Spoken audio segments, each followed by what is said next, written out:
Hello everybody, welcome to the Wonky Angle, where I talk about electronic music, both new and old.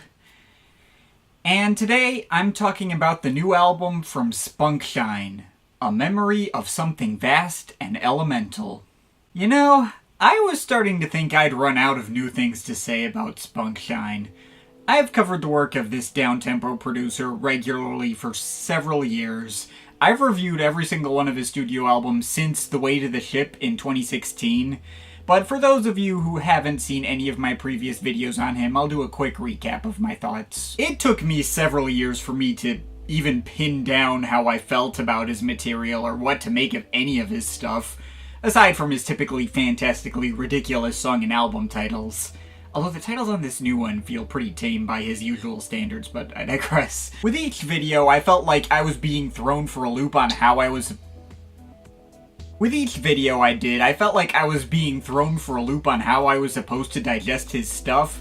His sound is very all over the place. He'll do up-tempo and funky big beat type tracks, he'll do moody ambient cuts, he'll do stuff that can be quirky and silly and not take itself seriously, but he'll also do stuff that's a lot more downbeat and atmospheric, and he'll cover any territory in between. And the actual quality of his music is just as varied as his sound. Some of it is really attention-grabbing and fun, and some of it is surprisingly emotionally resonant, and a surprising amount of it isn't actually that interesting. But as much of a wild ride as his catalog has taken me on over the years, once you get to listen to his stuff as regularly as I have, you do really start to notice a lot more of a formula underpinning all of his work, an easily recognizable signature sound that he's pretty firmly stuck to since he started way back in 2005. You'll notice a lot of similar synth tones and musical elements, a lot of similar structures and ideas, either genre-wise or just musically, from his tendency to build tracks around fairly simple major key chord progressions. In a lot of ways, he's more or less been making the same album over and over all this time. But what's kept that formula fresh is the fact that which sides of his sound he focuses on and which ones actually turn out to be executed well will always be up in the air. And once all that had settled in my mind, I've just treated him the same way that I treat artists like Plaid. In that, even if I already know what everything is generally gonna sound like on any given upcoming album, I'll always be curious to see what particular strengths and weaknesses the next one has. At this point, I had a feeling that he was going to end up becoming more of a fixture of my Some Stuff I Missed segments as a result, probably better suited to shorter form discussions like that since I don't need to reorient myself with every release now. I know exactly what I'm getting into every time. And I was planning on making this a segment in the next Some Stuff I Missed as well, just as I did for his last album, A Superposition of Limitless States. But, as you can obviously tell, this latest album here, A Memory of Something Vast and Elemental, ended up being covered in a proper video anyway. And it's not because this album really revealed anything new to me about Spunkshine that I didn't already know. Sonically, it's in all the exact same territory you'd expect, but it's just that I think this may very well be his strongest album to date. Yes, for real. Over 17 years of making music and 14 studio albums, I think this newest one might just be the best of them all.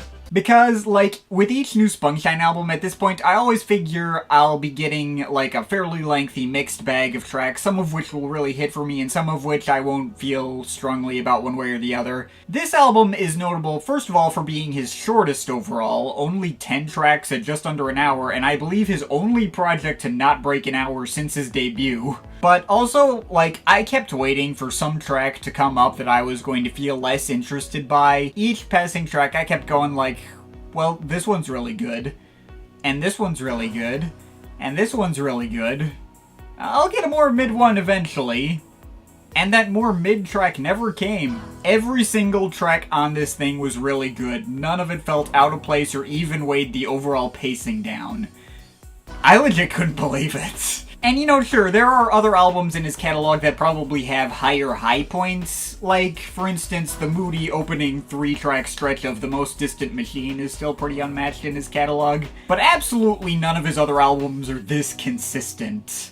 Even what I think was my previous favorite album of his, Huge Humans, that one's also pretty damn consistent, but it's a lot longer and more overstuffed. This one has a leg up by being tighter, as well as being much better produced. That's another thing. It feels like Spunkshine's actual production and mastering games stepped up in the last couple of years.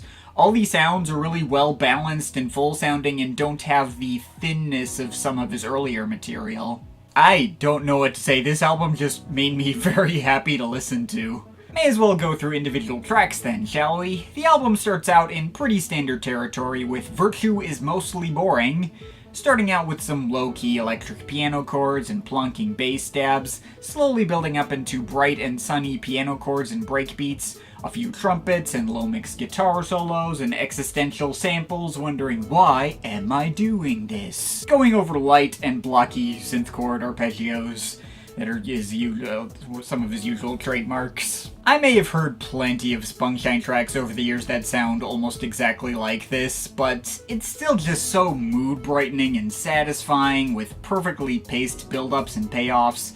This is the perfect way to open up an album like this, and still the kind of thing that could only ever be recognizable as his style. That sunny and lighthearted and quirky vibe is kept up and even improved upon by the following track, The Smell of Gravity, featuring all these blaring synth stabs that half resemble tubas, going up next to all these punchy break beats, funky guitar loops and fuzzed out horn licks, maybe even a chopped up sax solo. It's just so much damn fun. I don't know if it's possible to listen to these first two tracks without getting a silly grin plastered on your face.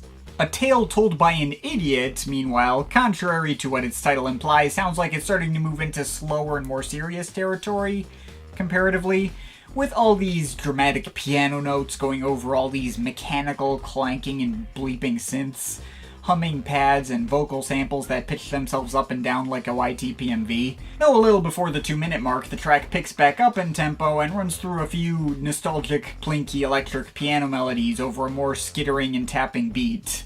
The entire track sounds silly and strange, but also oddly heartwarming at the same time, as is kind of a common theme with pretty much this entire album. Then we get the album single, A Bendy Non-Euclidean Space, which picks up the energy more with a bunch of skittering breakbeats going up next to these huge imposing piano chords and orchestral stabs that really give the track this large-scale sound that still remains even through the goofy little arpeggios and subtle reverb-covered vocal samples later on. The track keeps building up and down, some moments that feel vast and open and comparatively low-key, but keep getting paid off by the much more energetic moments.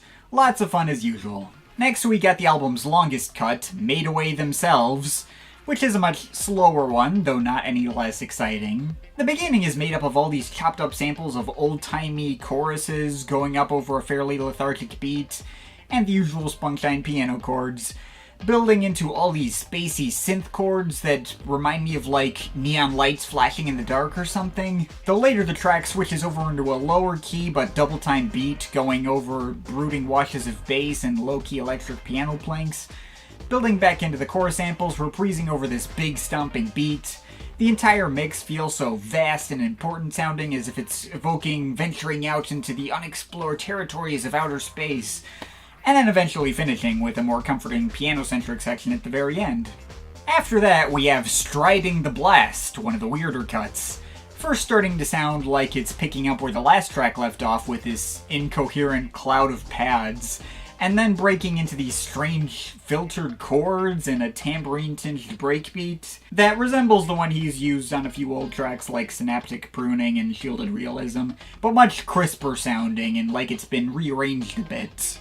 And there's a few honking synth melodies going over it too, and then there's also one point where everything dies down to near silence, aside from some really subtle bass washes that keep up the same chord progression the track had up to this point, also being joined by some lonely little Rhodes electric piano blips, and eventually building back into the territory it started out in. It's one of those tracks that is like very serious and very unserious at the same time in that particular way that, again, you can only get from Spunkshine.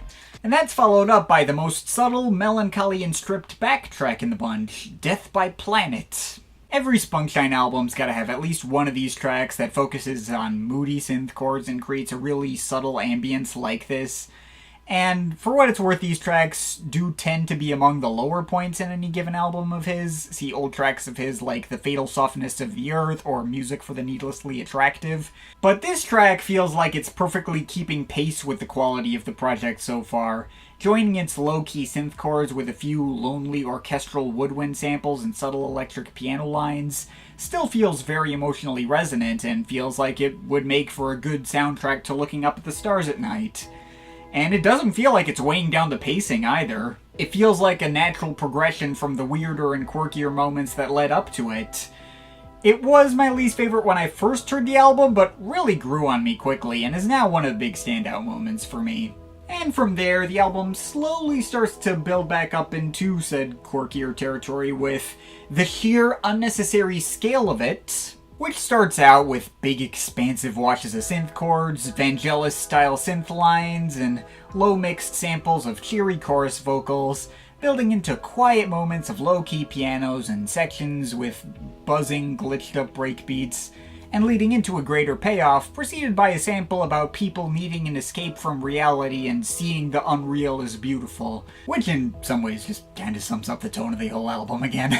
This track is spaced out, it's pretty, it bangs in moments, it keeps me engaged the whole time, and it's somehow not even really a big standout. I actually marked it as my least favorite. That's the standards this album is going by. But then we get one last big up-tempo cut in Brightness That Cannot Be Harmed, which starts out with these dramatic chords and some samples of operatic choirs, eventually building up these skittering mixes of tapping percussion and vocal samples and paying off into more banging beats, later getting a section with all this stabbing bass that half sounds like pizzicato strings, but sound huge as if you're hearing them after having been shrunk down to the size of a bug. Going up next to more chopped up vocal samples that sound more like friendly soul singers, but also featuring a few moments of the lowest key and smallest sounding little piano keys yet. Really just never a dull moment in this album. And finally, that takes us to the ending, To Living. The big, bittersweet, emotional finish featuring nothing but warm ambient pads and heartwarming pianos and even some slow-moving violins. Pretty standard for a Spunkshine album closer, but this one does really pack one last big emotional punch. It makes me feel like the loved ones you may have lost are looking back down on you from up above. This one really got to me. This is really freaking good. Fantastic finish. There just isn't a single weak track on here or one that felt like it lost the plot. Although, when I first listened to this thing, it was on Bandcamp, and I saw that there were 2 more bonus tracks left at this point, and I thought, okay, these are probably going to be the weaker moments that I'm not going to care for as much. But no! The bonus tracks are really freaking good too. I mean, I see why they're bonus tracks, because they don't really feel like there's a good place to put them, like, pacing-wise, but they're just as high quality as all the tracks on the main album. Perverse Instantiation? That one's all strange and dramatic, with its off-kilter, old-timey samples going up against big Hans Zimmer horn blares, featuring one little random sidetrack into some low-key jazzy sample as well. It's legit pretty epic and would have been a big favorite even if it made the main album. The other bonus track, A Lesser Quantum of Coercion, goes for a much more chilling and subtle approach. A moody little piece of very lonely, shifting ambience going over minimal breakbeats. Feels like it could soundtrack some scene in a movie where the main character is driving on the highway in the dead of night all by themselves, and later building up these thudding electric bass samples and much heavier and more banging breakbeats later on. It's obviously not as effective a finish as the real ending in To Living, but it wouldn't make for that bad a finish in its own right. And that's everything on A Memory of Something Vast and Elemental. This album is so freaking good. Like, year-end list contender good. Sure, pretty much every single sound in this album is stuff I've heard Spunkshine do plenty of times before, but I was kind of blindsided by how well all of it was executed. There are tracks that maybe I don't absolutely love, but there's not a single one where I felt like my attention trailed off, and it's all really well sequenced and paced to flow well. The ambient moments don't feel like out-of-nowhere downers as they sometimes have on his other albums, and they never clash with the quirkier, more up-tempo moments. All of it feels like it naturally fits together. And sure, I did once again hear a couple of sample loops that I've come across before while making my own music. But hearing them never once took me out of the experience either, and I'd be one heck of a hypocrite if I actually complained about using loops for their own sake. It's literally what I do. I just love the way this entire thing sounds. At once very silly and playful, but also very nice and comforting too. Listening to it gives me the same feeling as like watching a lecture from a really enthusiastic science teacher who really cares about passing on the new discoveries in the field and how freaking cool the universe we live in is on a broader scale. It's just really nice. It instantly put me in a good mood in the way only Spunkshine's music can. And yeah, I don't know what else to say about it. This was really something special. I definitely recommend checking it out. I'm overall feeling a strong 8.5 out of 10. But of course, this is just my opinion. You can feel free to disagree with it, but I'd like to hear your thoughts, so leave the comments in the comment thing down there. Shout out to my Patreon supporters. They're awesome people. You want to add yourself to that list. Link to my Patreon is in the description. But yeah, that's pretty much it. That's all for today. See you next time.